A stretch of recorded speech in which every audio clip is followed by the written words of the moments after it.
Hi, Karen Curry Parker here with your Human Design Evolution Report. The Sun is transiting in the 62nd hexagram, which in traditional human design we call practicality. In the traditional I Ching is called small crossings. The Earth is transiting in the 61, which is this beautiful energy that opens us up to possibility and causes us to expand with our imagination and with our curiosity and with an open sense of wonder on what we think is possible. This is a really cool combination of energies, and it's actually one of my favorite partnerings of energies in the chart and in the hexagram system. So let's talk a little bit about what do these two energies mean for you specifically as we work with this energy.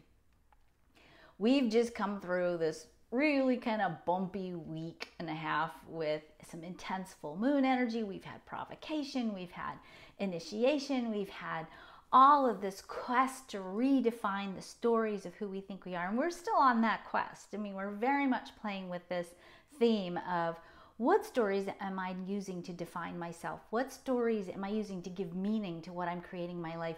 And you're going to be revisiting these stories until we get through the solar eclipse on August 21st. So it's definitely a contemplative sort of inner cycle, but it's also a time when we really have to look at what is working. This is huge and important because we are so conditioned to problem solve by looking at what's not working and try to fix it, instead of looking at what is working and how can we grow more of what's working. So we need to be looking, as we're rewriting our stories, at what is working, not what's wrong with you, not what's broken, not what's stuck, but what's going on with you right now that's good, that's strong, that's sufficient, that is supporting you, and that you need to do more of to create more of what you want in the world. The second thing that we have to think about is this 62 energy with the sun is, in the traditional I Ching, is called small crossings. And it's small crossings that are all about endurance.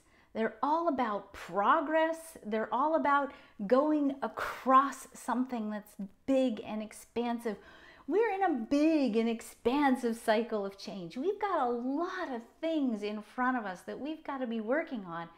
And when you are sitting at the beginning of a crossing, a crossing, let's say you're going to cross the desert, okay?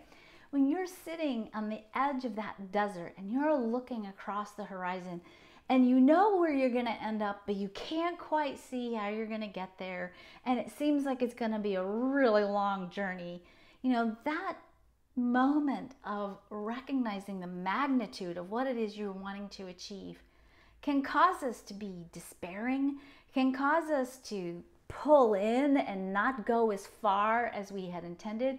It can cause us to downsize on our dream, right?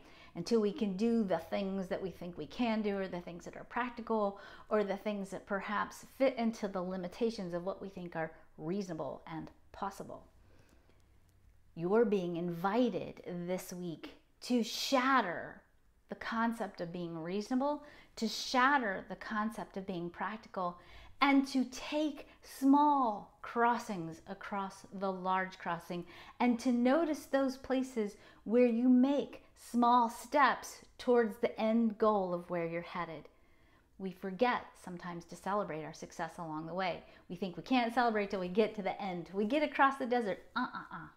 If you wait until the end to celebrate, you're going to be exhausted and burned out, and you're going to be beating yourself up for not getting it right all the way across the whole freaking desert, okay? So we are going to work this week on celebrating the small crossings, looking at the things in life that are working, noticing those small steps that we take, sometimes with, willingness that causes us to have to dig deep and commit, willingness that causes us sometimes to have to tap into source, that great source of the unexpected, that great source of that how that we keep thinking we need to use our brain to figure out. You don't.